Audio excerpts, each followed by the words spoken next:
it's when you're hiring for the future, not hiring for the past. Don't hire because this is the way we've always done it. It's also important to ask yourself in this day and age, do I even need to hire that person? Remember that to be attractive as a business, you need to be responsive. Hello, everyone, and welcome to Marketing Guides for Small Businesses, where we help you cut through the noise and make smarter marketing decisions that actually grow your business. Today's episode is titled Think Like a Marketer, Hire Like a Pro, and we're diving into something that most small business owners don't think about until it's too late, hiring. But not just hiring better people faster and with less stress, and by using the marketing tools and tactics that you already have. So think about it. Job seekers today are acting like shoppers. They browse, they compare, they read reviews. They look into you, they do their homework, they look at your social media, your website, even your Google listing before they even decide to contact you or hit that apply button. So if you're not actively marketing your business as a great place to work, you're missing out on a great talent and probably attracting the wrong kind. So in this episode, we're going to talk about how to apply the same strategies you use to attract customers, like storytelling, email campaigns, SEO, social media, to build a powerful employer brand and stand out in the marketing game. Today, I'm joined by Ken Tucker of Changescape Web in Albuquerque, New Mexico. Paul Barthel, also of Changescape Web, only he's in the St. Louis, Missouri area. Ian Cantle of Outsource Marketing up in the Toronto area. And I am Jeff Stack from Tylerica Marketing Systems in Austin, Texas. Let's jump in, guys. So, Ian, you get the first question. What is an employer brand and why is it crucial for hiring? Yeah, even taking a step back, like I find this such a good topic, Jeff, because I remember, I'll tell a little story just to start us off. It's story time, folks. Good marketing is storytelling, right? That's right. When I was in the corporate world, one of the things I found really interesting is we were primarily tasked with marketing the products, the services, the business itself on a national or international level.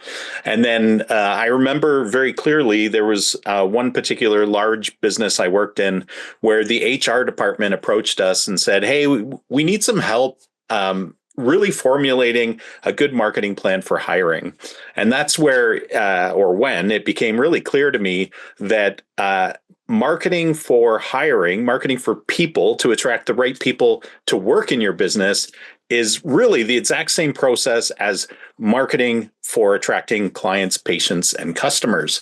That it's really just, you have to do kind of a paradigm shift in order to understand that the people that you're trying to attract, engage, and convert are your future employees, not your future customers. So I think that's a very powerful paradigm shift just for people to wrap their heads around. And that if you use the same principles, strategies, you often have to, adjust them to fit the different target audience. But if you take that strategic approach, you can actually win at this hiring game and attract better people. And another concept we have to understand as businesses is that you have a consumer-facing brand and you have an employee or employer brand, and they can be very intermeshed. Like at some of the very large businesses I worked at, they were really well defined and they intermeshed those two brand concepts because you don't want to, and I think that's actually a good strategy to take, in that you want your employer brand to align with what the people you're trying to attract, your future employees. You want it to really help with the perception of your business as a workplace, right? And oftentimes your mission statement, your vision statement, your brand message can be modified in such a way so that you can have really great external messaging that aligns for the process of, your career page, your social, your, just how you attract those people. But it can align with what your external mission, vision, messaging platform is as well, oftentimes. And in fact, there's a big reason why you want to do that. People will perceive your brand both from an external and an internal point of view, meaning from an employer brand side and a consumer brand side. And if they see a disparity, it starts to raise red flags in our minds, right?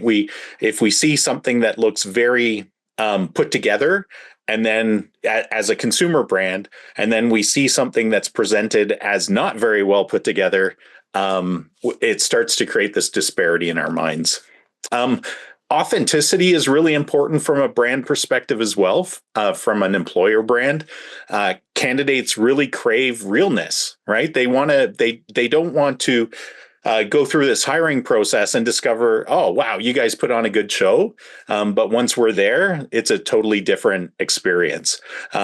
So some things you can do to help with that, to create that more authentic viewpoint, is you can use employee stories, unscripted ones or interview style ones, where you walk people through, what their experience has been.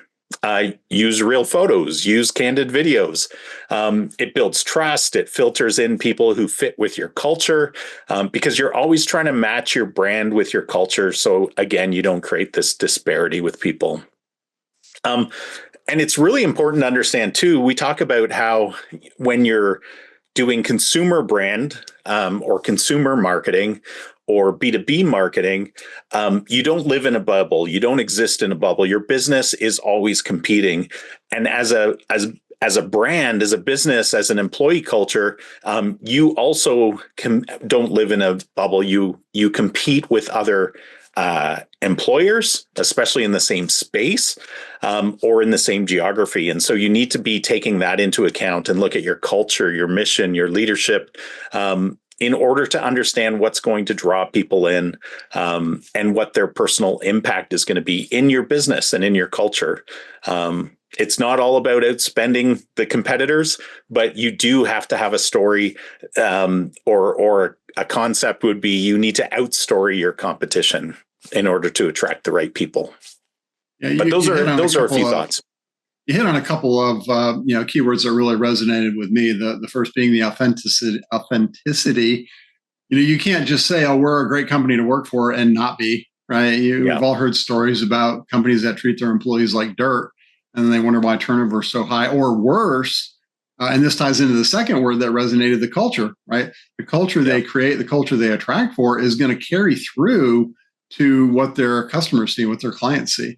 If the employees aren't happy, if the employees aren't living the values, then the customers, the clients are going to notice it. It's not good all the way around. So yeah, you gotta think it through. You got to be intentional about it. You've got to hire for it. You got to put it out there in the marketing, and then use it as part of the evaluation criteria as well. Yeah. Yeah, I mean, you also want to, we're not really talking like overarching strategy, but just like you would create a strategic marketing plan for attracting customers, patients, and clients, you want to do the same thing for employees, right? And if you create that strategic marketing plan and really understand who those ideal employees are, you can then create the plan around that. And I know we're going to be talking about a bunch of different areas that plan would interact with that, but start with a plan and execute the plan, and you'll be far ahead of your competition. Mm-hmm. And the things you've been talking about also play into differentiation, right? You can't just differentiate based on paying well. That's it's the opposite of being the low price leader in the race to the bottom.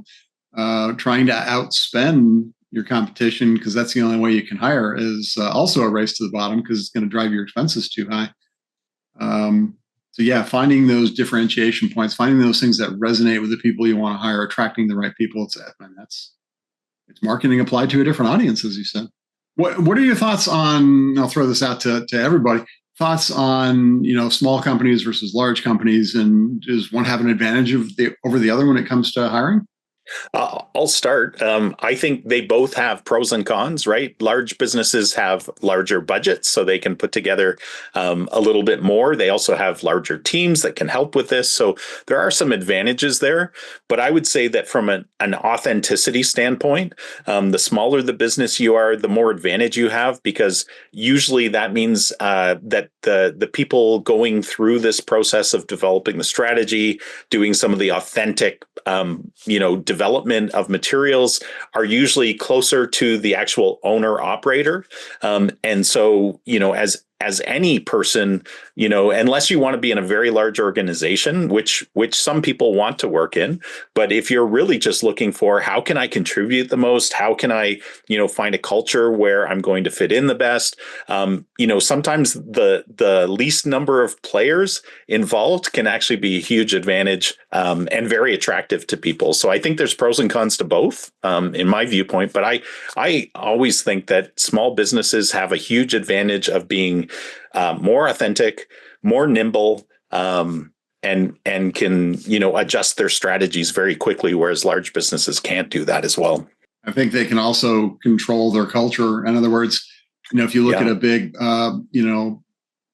national or multinational corporation, it's very hard for a local organization, which really is where the hiring happens, right, to have much control over the culture. But a smaller business has, as you said, I think nimble was the word you used. They have a lot more control over, what they're doing, and a lot more consistency with how they do it. I would say that I think big businesses have a little bit of an advantage because they are trained to think about corporate culture and building stories. And some small businesses naturally gravitate to that. Maybe family-owned businesses are even more naturally inclined to do so. I do agree with Ian and you, Jeff. I think that small businesses have a better opportunity to do so, but I think far fewer small businesses take advantage of that. And larger businesses have been doing this for decades. So it's really, you have an opportunity, but you have to seize the opportunity as a small business. So let this be the call to action. It's not just go post an ad someplace when you need somebody. It's start thinking about it before you need it and build your culture for one to attract, candidates when you're ready to hire, and maintain that through.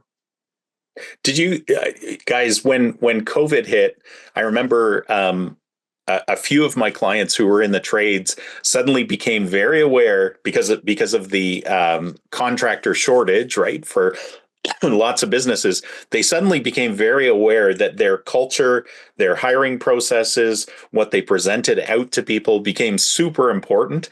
And then once that that valley that happened during and after COVID disappeared a bit, people have kind of gone back to their old ways. But I was really fascinated by some of those guys reaching, our current clients reaching out to us and saying, hey, we need help hiring people and presenting a better representation of our business to attract the right people. Because again, you were talking about like the highest pay wins or whatever. And sometimes that's absolutely true if somebody's driven by just the money. But a lot of people, especially a lot of the studies today, show that that's not always one of the main drivers for younger people. And so you might want to be, creating this culture, creating the perception of, we care about our people. We offer this type of environment that might be a healthier environment than some of the other places that are just focused on pay. Yeah, I think we'll get into that a little bit more as this episode unfolds. And if it doesn't, make sure we circle back to it at the end. But yeah, it's not all just about pay. And you know what? Even if it is, the problem with that is I found, my years in the corporate world, if pay was an issue, you can solve it for about 6 months. It's not really the issue. There are underlying issues, underlying things people are looking for. And after that initial, oh, great, I got a pay bump because I changed jobs or within the company because I complained, the underlying issues, the culture, have to be addressed or you're going to have longer term retention problems.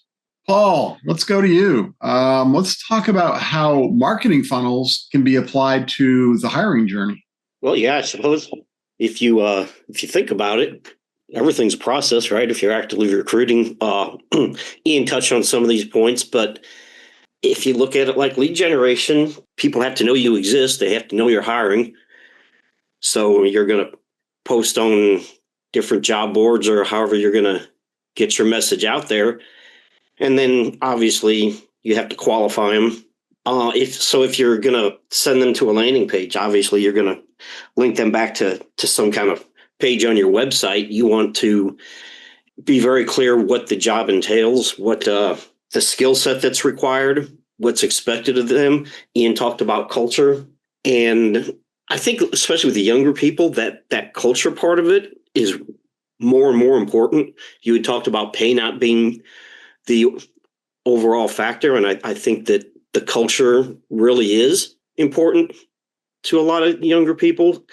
And have facts. If you can get employee testimonials, that's great, because that's very compelling message about what it's like to work there. So it's kind of what I had on that. But yeah, it's that whole notion of, going back to the pay and the culture. I think there's also an opportunity there for businesses to really do some, looking inward. What's the fancy word for that? Introspection.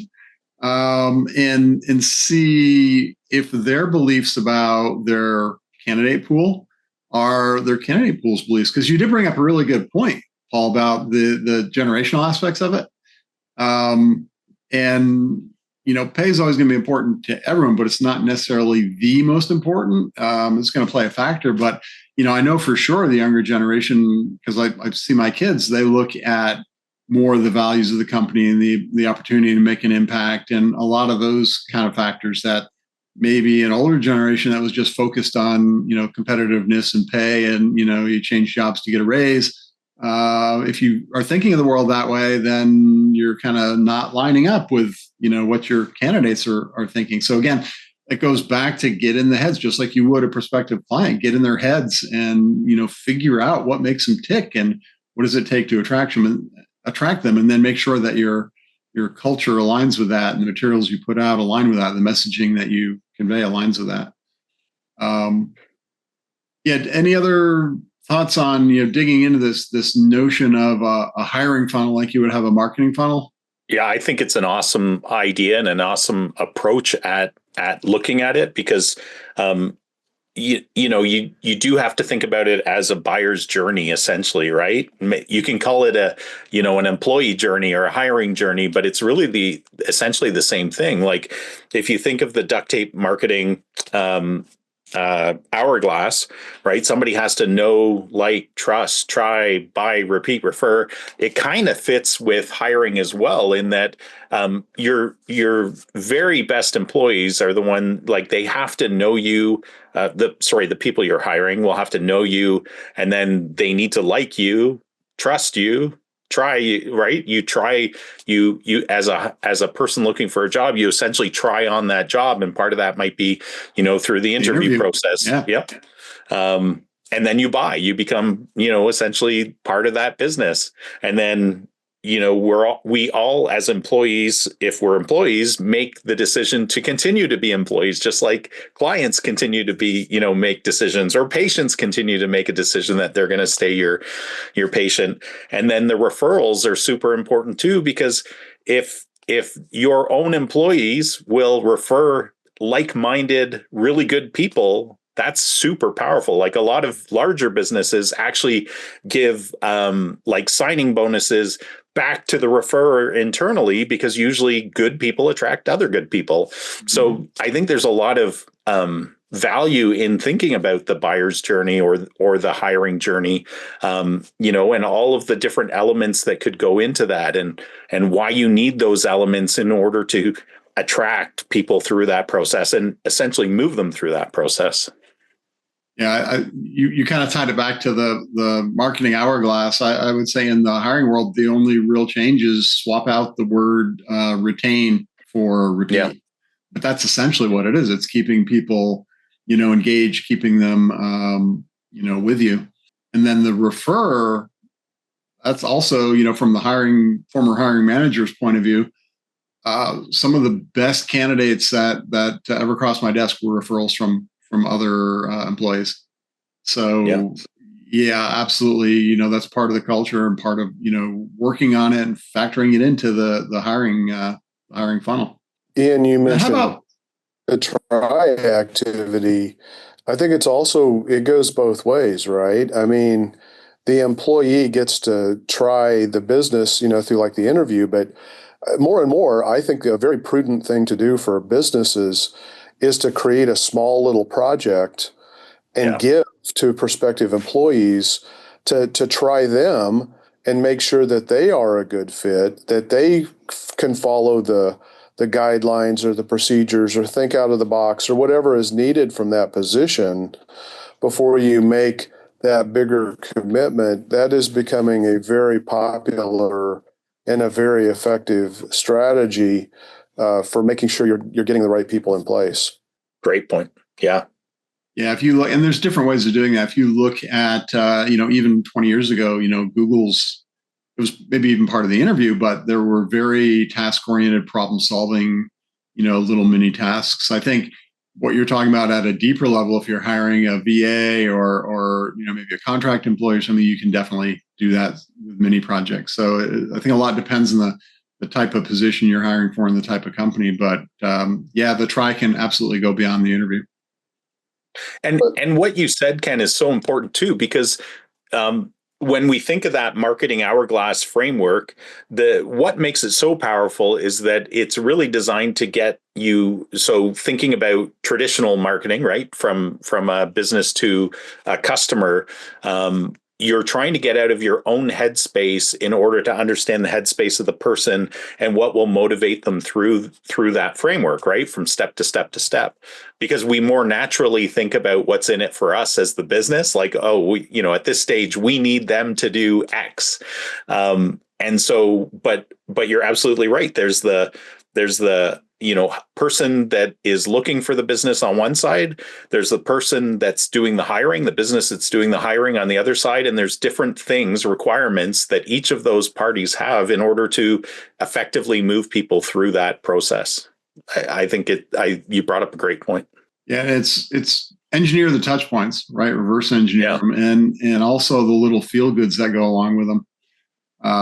Making sure that the candidates are engaged. You can't just have a screening call with them and then they don't hear anything for 2 weeks and they wonder what's going on. Oh, they already hired somebody else, and then you get back to them. You've got to be as attentive to candidates and moving along the process and qualify them out early if you can, but let them know and not just leave them hanging. The counter to that is, or I guess supporting point is, the more you can engage them and potentially their families, get them excited about what's going on, the better. And the story I give is when I was a hiring manager in a high-tech consulting organization, one of the peer managers had what we thought was going to be a amazing hire, unicorn hire, high-value employee starting on a Monday, and Monday morning rolls around, the guy's a no-show. And we're like, well, what's up? And the hiring manager called the guy up and he found out, I never told my wife. When I told her, she said, no, you're not quitting your current job. That won't work for our family situation. And he didn't even bother calling the company and telling him. It was just, there was a lack of communication. And I think I put it back on those touch points. Those touch points back and forth have got to go both ways. You got to keep people, on the hook and informed. And, especially if it's a high value employee that you want to land, court them, make them feel good, even before they're on board. Onboarding starts before they're on board. I was just to that point, Jeff, I was actually listening to, I don't know if you're familiar with Dave Ramsey, but he recently wrote a book on Build the Business You Love. And in there, it talked about their hiring process.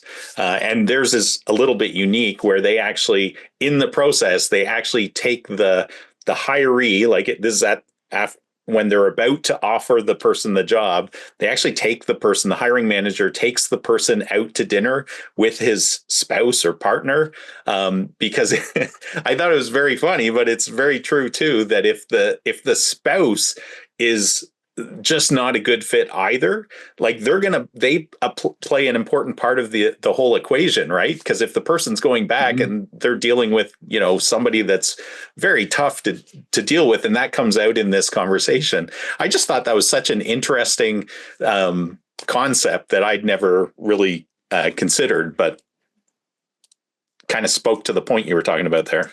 I don't know if you guys like that idea. No, I like the idea. I could see a lot of businesses might be a little concerned about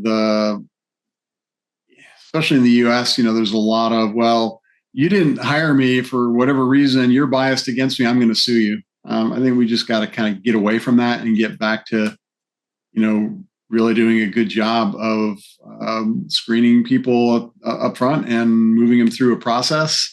The process works the same for everyone. Then you're not discriminating, you're not biased, and don't be afraid to put in some of those personal touch points. Yeah, no, that's a cool idea. Anything else on the hiring journey aspect? Building essentially a funnel for it, or we're ready to move on to the next question? All right, then. Well, Ken, this one. Oh, go ahead. Hold on. I'll add one. I'll add one real quick thing. Like, we talk about automation all the time, right? And we've talked about how automation in the funnel for B2B or B2C is so powerful. It's equally powerful in this conversation too, where, after somebody takes an action or they move between those steps we were talking about, you could have automations as a business that go out and it's all about reinforcing, what was talked about in the previous conversation, or positioning your business in a very particular way, reinforcing that culture. So, just an additional thing for people to think about from a funnel perspective. Like, think about automations that you can put into this process in order to, again, help people as they move through that process. Yeah, that's actually a good point. And whether it's just a quick email conversation, hey, it's great talking to you. We're still, in whatever stage of the process, however you word it, weighing our decisions, deciding our next steps. We're very interested in continuing the conversation with you. If you don't hear from us for a couple of days, just sit tight. Know we've got a lot going on.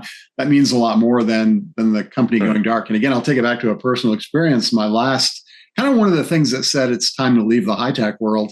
I was interviewing with a company, and the VP said, "Oh, you're the perfect fit. You're the ideal candidate. I'm not trying to blow my own horn, but we want to bring you on board. Sit tight. We want to send you out to California, Silicon Valley, right, to interview with the senior VP." And after about 4 weeks of sitting tight and me checking in with the recruiter, me checking in and getting, "Oh, yeah, everything's great." I picked up the newspaper back in the newspaper days one Monday morning and saw that the company was announcing a major restructuring and layoffs. And I called the recruiter and he said, "Yeah, the position you're interviewing for doesn't exist anymore." But that just really left, especially for that company, left a sour taste in my mouth of, why did I, who they were telling me was a great candidate, have to keep calling them and asking what was up? Why couldn't they just, even if it was a quick email or the recruiter had his CRM telling him, "Hey, it's been 3 days, make sure you check in if you want to keep this guy on the hook," it would have been a much better, much more well-received process. So yeah, maybe they fired all the hiring managers and the HR people by then. Maybe. All right, let's move to Ken then. Ken, got to get you going on a good question here. So you're our storytelling content guy. So let's ask you the question of what types of content help attract the right talent? Yeah, this is an interesting question because honestly, I think it's the same content that you should be putting out to your customers, by and large. Because, what a lot of businesses do is they do a really good job of talking about their solutions, and it's, it's way too much feature based instead of benefit based in terms of their content. But if you think about it, if you show projects in action, if you show the end results, if you show the members of your team on your website, I mean, one of the things we always want to look for on a homepage of a website is there anybody from the business on the homepage of the website, the predominant person that is either the focal point of the business or built the business or the team of people that may be coming into your home? When you don't have that information, what kind of message are you sending to customers, one, but then also prospective employees? So I don't know that there's a whole lot of difference here. I think you just want to make sure that you pay extra attention. I think you want to humanize your business. And that's differentiation. Oftentimes that many small businesses in particular kind of miss, what community events are you participating in, or causes are you helping out with? Sports teams, local, Kiwanis type sports teams, or little league football teams, or football in Canada might be different. Oh, it is. Yeah, it is. I got weird It's, rules. it's almost the same. Yeah. It's just a different size ball, a different field, but it's almost the same. Yeah. And so, are you sponsoring any of those local teams? I mean, people care about that stuff. Your customers, but also your employees are going to care about that stuff. So you really have to think about bringing the human element into your business. I think a lot of small businesses to this day, even now, don't want to put anything that really talks about their business on their website because they're afraid their competitors are going to see it and steal it. Well, guess what? Your customers will never see it and see, your potential employees will never see it. So get over it. It's time to make sure your business is human. Let people know what's important to your business. It speaks to the values of your company. It speaks to what's important. And that really resonates. I think and more people are wanting to work for a business that they feel good about working for. And so if you're not creating that content naturally already, which has massive benefits to reach your customers, you're missing the boat. You can also take advantage of getting your employees involved. One of the things that social media is a perfect way to do this. You can feature key employees. You can do little feature stories, little articles, little write-ups, highlight them on social media, do a blog post about them.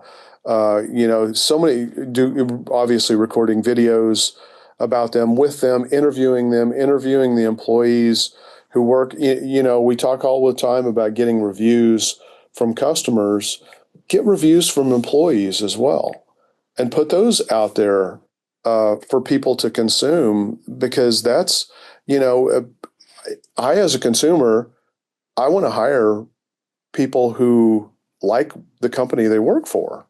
I mean, to me, I think that that's a really important thing. We've got a customer that, their tagline is, basically focused on customer happiness. And that starts with making sure that their employees are happy. And so it's not any different content than what you should be creating already. But the problem is nobody tends to create any of this content in the first place. It has benefits for both getting you new customers, but also getting, prospective employees interested in your business. Empower your employees to create content. And, you can do that through, I think a really powerful thing that is going to speak volumes to people. Now some people may be freaked out about this, but I personally love it when I get a home contractor who's going to come into my house and I get a reminder that they're going to be showing up for their appointment. I love it when I get a picture of who's going to be coming to my house. And now if you don't want to be on camera, like some people we know, who is that? Maybe that's not going to help you attract those people. But I think by and large, there's a sense of pride. And, you not only want your customers to feel that sense of pride, you want people to feel like, man, I really want to work for that company. When they feel like that, they're going to take less money, although you may offer them more money. But the beauty of it is you've got the flexibility because you're creating an environment that people want to be a part of. They want to be a part of that team. They want to contribute to solving those types of problems for customers. They want to know that they're going to have resources and backing of the business. And if you don't have that already public facing to your customers, I think you run the risk of being a little two-faced, and I think that can lead to bigger problems down the road. Yeah, I think you kind of hit it. A lot of the content can do double duty because it's really about the like and trust parts of marketing or hiring, attracting candidates. I think when you get to the deeper hiring aspects of it, you probably do want to have some specific content on a careers page or pages to speak to the point specifically that your target audience is going to gravitate toward. If you're trying to hire millennials tend to be very interested in service and community. So you want to probably talk about that. Now, your customers could too. So sure, talk about it there, but specifically highlight it and maybe give a little more detail on how you do it on a hiring page. But it really goes to tapping into that emotional aspect of, where decisions are really made. When somebody decides to do business with you, they decide to come work for you. You've got to really align what they're looking for with who you're with what you do and how you do it, and show them. Show it to them on your website, show it to them on your social media, as you said, and let the employees do it too. It's just, you can't just tell people. You have to show them and let other people that experience it tell them too. Yeah. So one thing, I'd be remiss if I didn't mention this, but I think it's also important to ask yourself in this day and age, based on AI, do I even need to hire that person? That's a valid question. I think the other valid question is, do I hire a person who's going to embrace AI to help me move my business forward even more? Or am I, or somebody going to be so afraid of that technology that they're going to wind up becoming obsolete in a matter of time anyway? So in the world of AI, the winners, I think, are going to be people who embrace AI and understand how to use it to their advantage. Mm-hmm. There will be jobs that will eventually be replaced, probably by AI functions. Some of those could be here and now. For example, if you're looking to hire a receptionist, I would challenge you to say, is it better to hire a human receptionist and pay all of that money? Or do you hire an AI voice agent to handle that kind of a function? But the list goes on and on and on. I mean, there are so many types of positions available that where AI can contribute and in some cases largely replace today if you choose to do so. If that's the culture that you're going to develop in your business, that's got to be incorporated, right? But if you're also going to empower people to leverage AI and be a part of the AI revolution in their job, their career, whatever it might be, I think that's extremely important to communicate right now. And we live in a world where 90% of the people or more are probably terrified by AI. They're terrified that they're going to see the Cylons from Battlestar Galactica. They're terrified that AI is going to take their job. They're terrified that AI might sound too robotic and impersonal and all this stuff. So you need to have that understanding. I think in the world of AI, with employment, it's created a lot of really interesting and challenging twists for businesses. It's also an opportunity to really look at, we're still in pretty lean times for a lot of businesses, right? I mean, hiring's still difficult in many sectors. And so are you going to look at AI as a potential replacement to hire a human, or are you going to look at AI as a supplemental assistant to help that person that you hire do the job that you want? And you've got to factor those things in. And if you're not planning for that now, you're probably going to wind up hiring the wrong person. You brought up a good point. You brought AI into it. It's not just AI. Of course, that's the big one, the huge one right now. But it's when you're hiring for the future, not hiring for the past. Don't hire because this is the way we've always done it. Somebody's retired, somebody's leaving. We have to hire a replacement for that person. Think about what you need, who's going to carry you into the future, and then also mix in some of those skills, or at least propensity to use them, right?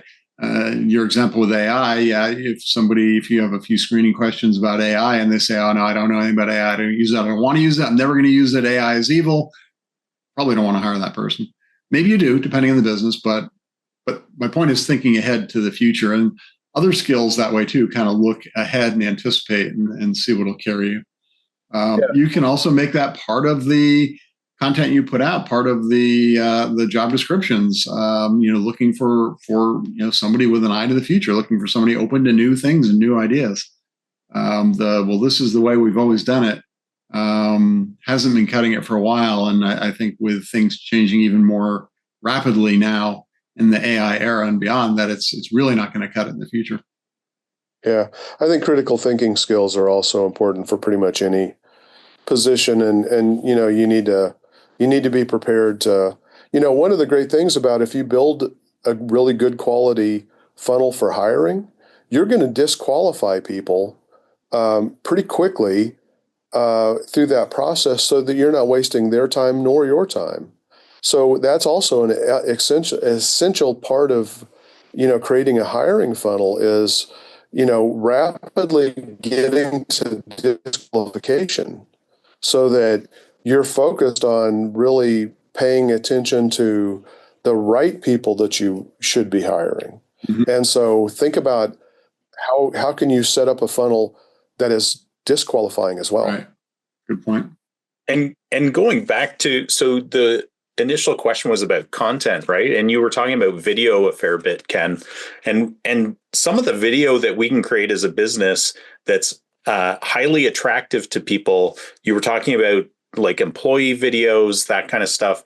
And if you can get your people, assuming that you have a great business with a great culture that's worthy of being, presented to people, we should say that is a prerequisite. Like, you should be building a great business in order for your people to thrive in.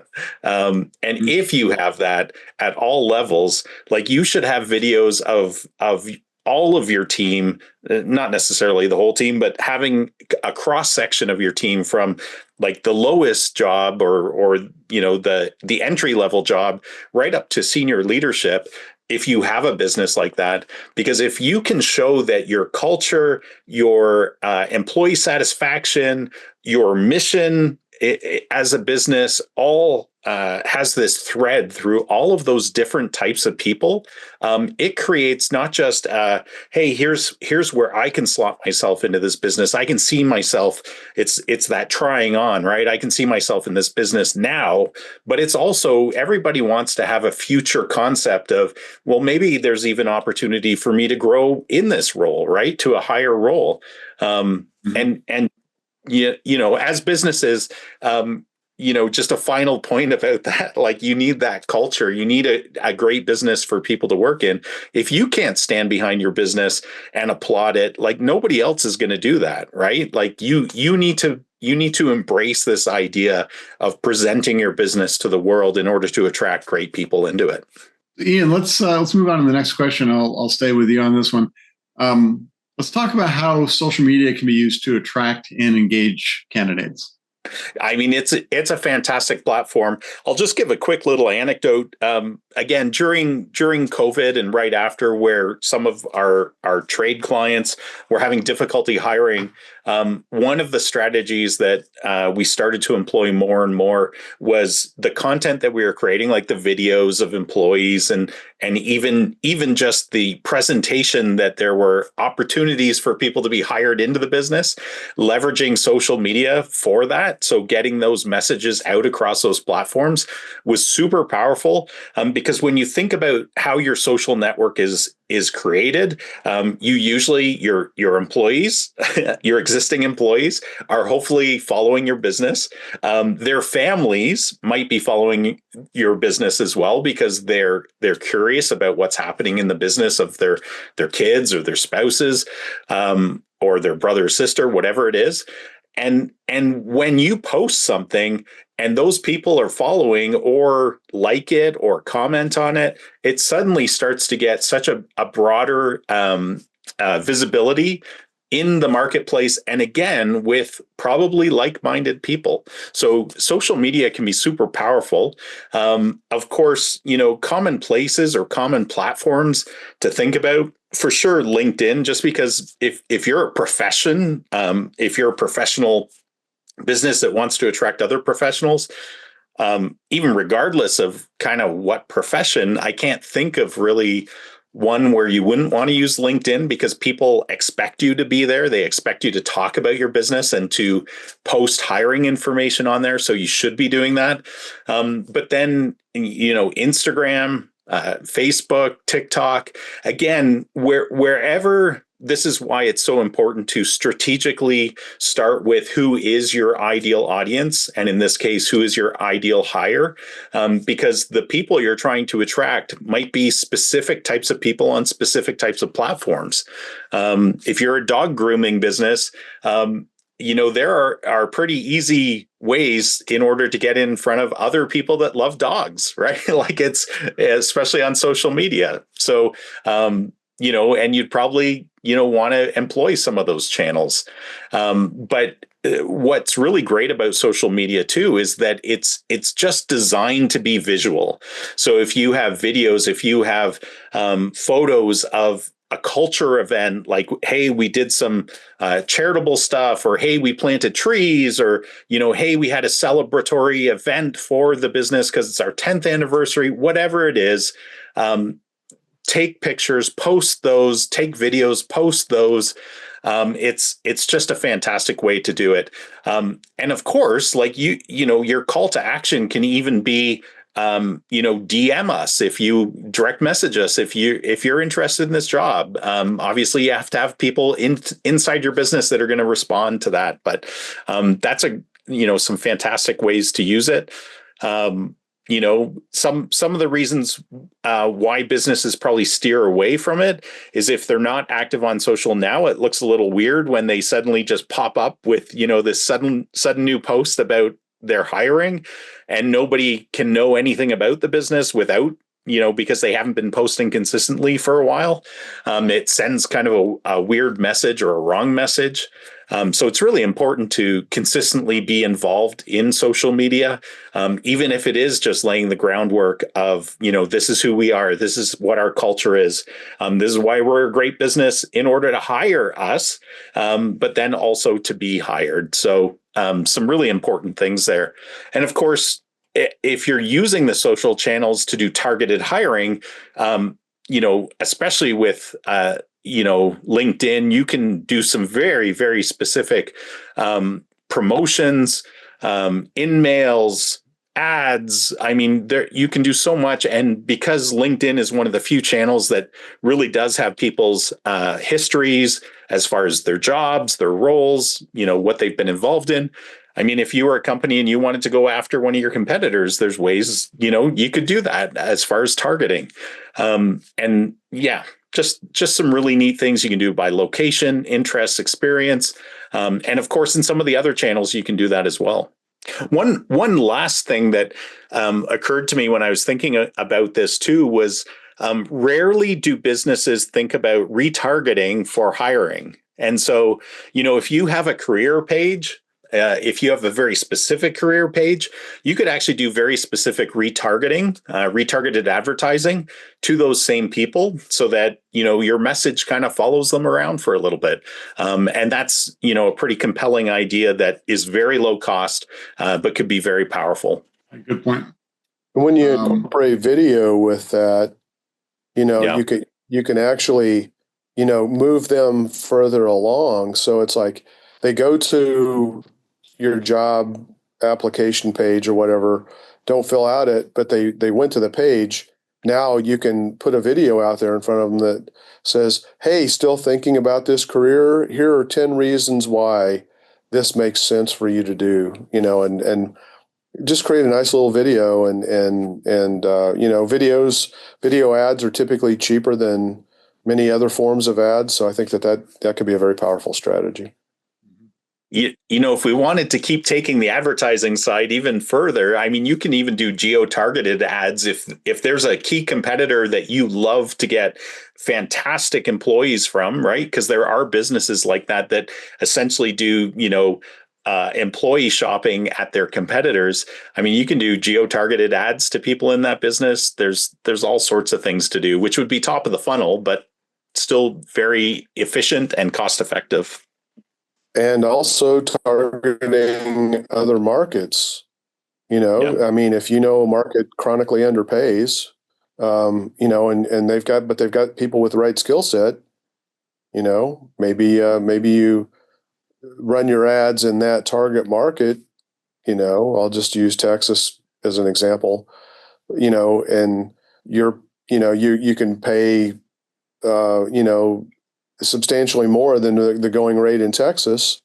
Maybe you can convince some people to relocate, and maybe you need to have a plan to help ease that path of relocation. Maybe even cover the cost of some of that. But again, that can be a great strategy.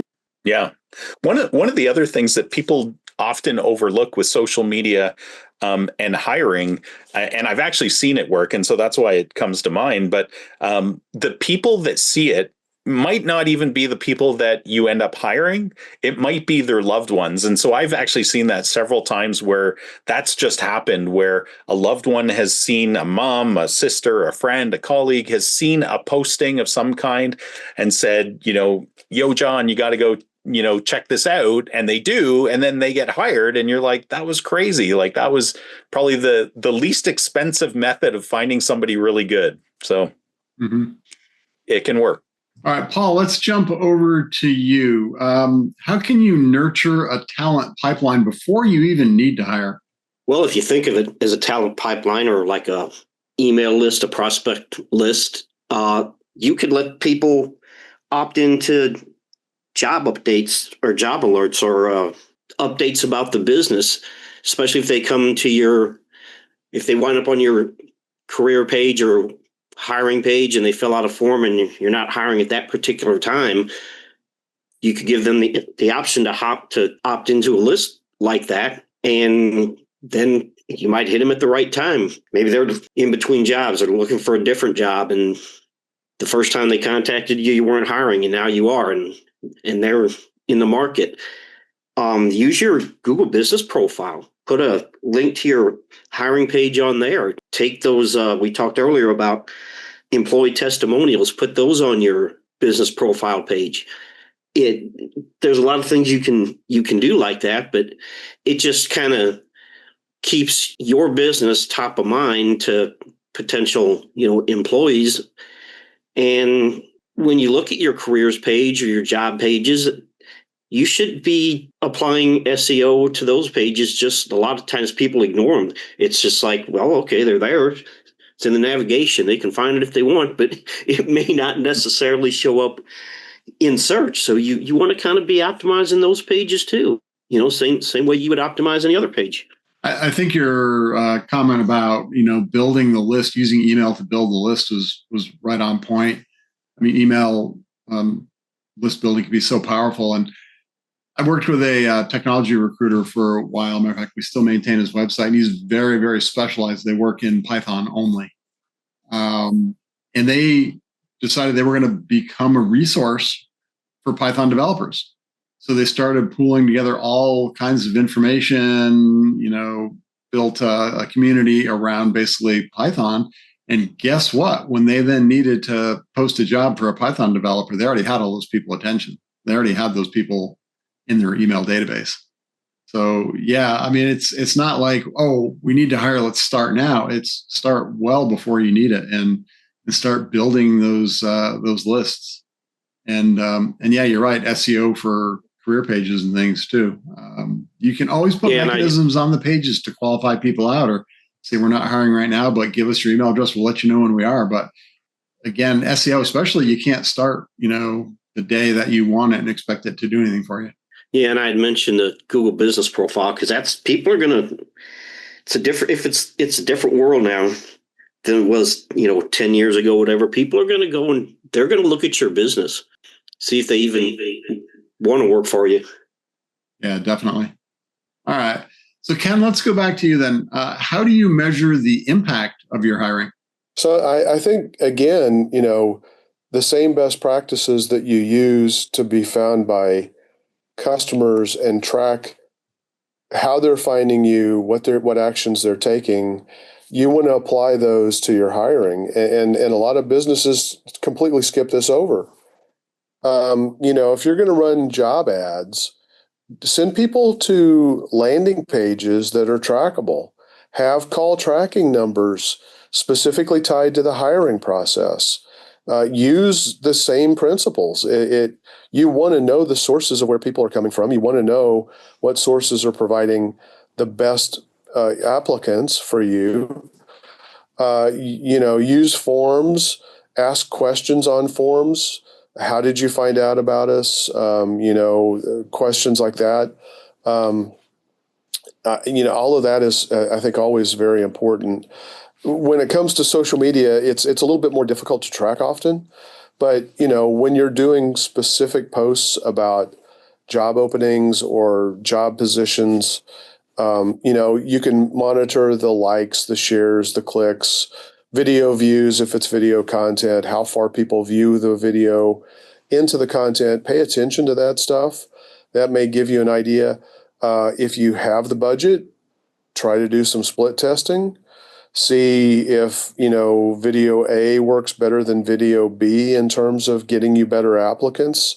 It's harder to do because you don't have the volume typically. But depending on the nature of what you're doing, maybe you do. If you're a restaurant, and you hire dozens of people over the course of several months, then maybe that makes sense to do that. If you're hiring one person every 6 or 8 months, it may not. It may be cost prohibitive, but still, do anything that you can to help you identify what is helping you attract and recruit and eventually hire the best candidates. There are simple metrics you can look at. How many visitors hit a particular page? How many of those actually submitted applications? How many of those applications turned out to be quality applications? That may be an indication that your job description wasn't clear. If you have a lot of people applying for a job that aren't really well qualified, again, I think a big opportunity that way too many businesses miss is finding a way to disqualify people quickly in the process, so that it's classic, right? When I did work for the federal government, when you submit a bid to do a project for the federal government and they issue a request for proposal, if you don't respond exactly with all of the elements that they ask for in the request for proposal, guess what? You're pitched. You are out of the running. So when you list a job opening, again, this is where I love doing the testing, even for an employee, not just outsourcing like a VA or a contract employee, but actually for an employee as well. Give specific instructions of what you expect them to do, in what order, and see if they can follow those instructions.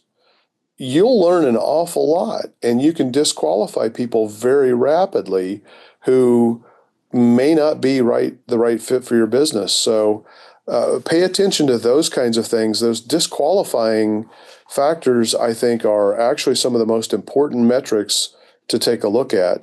I think it's also a good idea to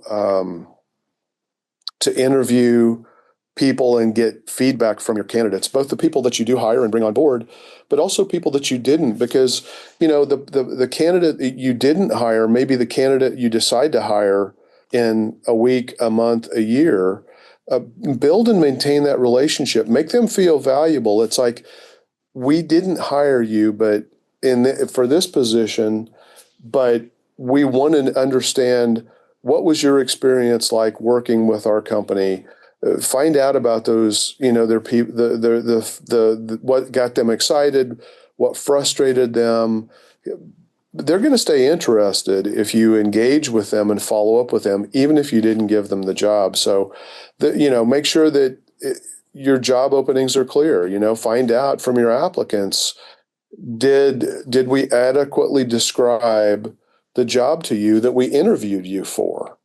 If there's a misalignment, then you're probably missing out on candidates that you really need to be recruiting and attracting in the first place. So, again, these are all common practices that we do when we're trying to measure how many customers we're getting. We should be doing the same thing when we're trying to hire new employees into the business. I'll add one, and that's if you make an offer to somebody and they turn it down, follow up and ask why. You got to be a little careful with the wording. I usually say something like, "Hey, not trying to make a dive and catch. I don't want to browbeat you into submission, anything like that." But just so that we can understand, what were you looking for that we didn't provide, or what could we have done better? What would have made the difference? And that can help make that an incremental improvement on the hiring process. I think one of the things that's, in fact, I've rarely seen it done in the big businesses I've worked with and the smaller businesses about post-hiring metrics. Like, how many of the people we hire actually get to their, whether it's a 90-day probation, whatever it is, and then, 1 year, 2 year, 3, right? I think those are such important metrics that every business should know, because it actually tells you an awful lot about the quality of the hire. But then to your point, Ken, those post-hire interviews, again, I see them hardly ever done in big and small businesses, but so powerful because, again, assuming that you do a really good job hiring, so you've spent all that energy of, getting rid of the people that you don't want to hire and selecting that one person, that's a lot of energy, time, money. So asking them, like, what worked in this process, what didn't work, what things could we improve, or would you improve in this process? When you were going through this process, did you see our competitors or another business do something really, really well that we could learn from? Because you have to remember that these people are in the honeymoon phase of your business, and they will tell you an awful lot about the process that they will forget about very quickly. So it's really important to capture their thoughts so that you can leverage those for the next hire. Exit interviews too with people who are leaving your business, I think, are also important, and can be really tricky to do because, if somebody's leaving, there are plenty of instances where people are leaving a company that they've loved working for just because they're getting a better, more exciting opportunity, and there's no animosity or anything like that. But, there are clearly times where people leave because they're massively frustrated, had really challenging experiences and whatnot. If you're in a business that has high churn, it's tricky to do, but exit interviews can maybe uncover some of those employee dissatisfiers that you need to find a way to address so that you can wind up hiring either that or maybe it's you roll that into the disqualification process so that you're making sure that the things that dissatisfied certain people who decided to leave your company, that you're building that disqualification in to exclude those types of people before in the first place. But then also, if you can address those dissatisfiers to improve the working environment, I'm thinking, particularly like a restaurant or, a high stress type of a job. How can you help people deal with that? That might give you a better job description and a more appealing position to hire than maybe your competitors who are having the same problems you are, but they're not uncovering that dissatisfaction information and addressing it and calling that out in the hiring and recruiting process. And equally important, Ken, like you might be uncovering a core difference that you in your business can put in place, because if it is a common issue across all of that industry, you might have just uncovered something that if you guys get it right and nobody else is getting it right, you can start to present this core difference to the marketplace of employees, future employees, in such a way that it creates a real benefit to them that's going to make you very attractive. An unfair competitive advantage, basically.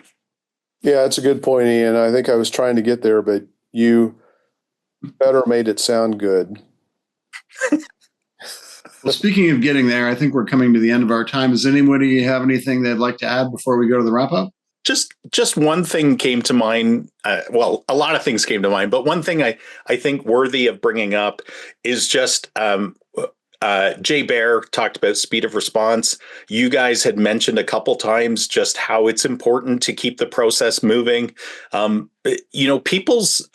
people expect today as far as responsiveness from a B2C, a B2B standpoint, but also in this particular case where somebody's really putting themselves out there, right? They hope that you're going to be very responsive. And I think that's really important to remember, that to be attractive as a business, you need to be responsive.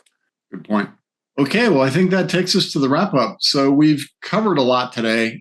We've talked about how marketing for hiring, everything from your website, social media, content, email, CRMs, nurture systems can and should be used to attract top talent.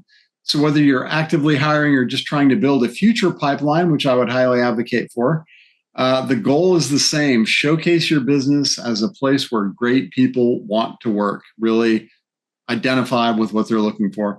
Remember, the strongest candidates are researching you long before they ever apply. So the more intentional you are with your employer brand, the more you'll stand out in a competitive market. So we hope you come away from this episode with some practical ideas you can start using. And if you have questions, shoot them our way. We can cover them in an email back to you, or social media post, or hop on a Zoom call or something. We'd love to engage with you. So with that, Ian, would you like to take us out? Sure. If you enjoyed this episode, folks, and you want a beard like Ken's, smash that like button and you will magically get his beard. Not yours, like you'll get to keep yours, just to be clear. Share it with your fellow humans and AIs if you want, and leave us a review. And don't forget to subscribe for many more insights, and check out our past episodes. So until next week, folks, keep calm and mark it on.